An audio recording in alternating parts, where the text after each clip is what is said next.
السلام عليكم ومرحبا بكم. أتمنى أن تكونوا بألف خير وفي صحة جيدة. إذا كنتم أول مرة تزورون القناة فلا تنسوا الضغط على الزر الأحمر للاشتراك مع تفعيل الجرس بجانبه لتتوصلوا بجديد الفيديوهات فور نزولها، وشكرا لكم كثيرا على متابعتكم وعلى وفائكم الدائم.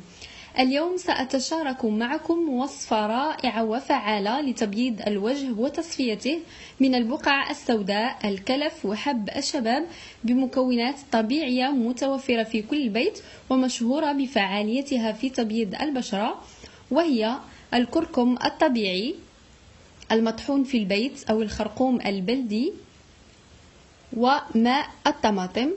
بعد بشر الطماطم نحصل على ماء الطماطم على هذا الشكل.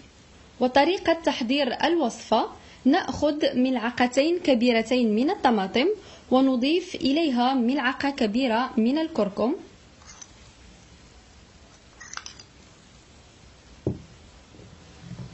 نمزج المكونات جيدا حتى نحصل على خليط متجانس،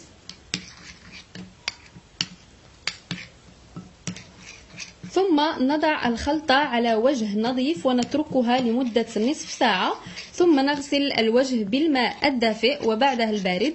وستلاحظون مفعول الوصفة من أول استعمال، ويمكن استعمالها كل يوم إذا كانت لديك بقع كثيرة أو كلف، وأيضا إذا أردت تبييض سريع للوجه، ويمكن استعمالها أيضا 5 مرات في الأسبوع أو 4 مرات.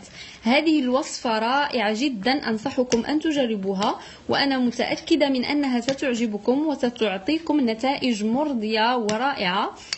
وسأنتظر أن تشاركونا آراءكم وتجاربكم حول هذه الوصفة، واظبوا عليها وستحصلون على النتائج المرغوبة. أتمنى أن تكون وصفة اليوم قد نالت إعجابكم. شكرا على متابعتكم وعلى وفائكم. دمتم في أمان الله، والسلام عليكم ورحمة الله تعالى وبركاته.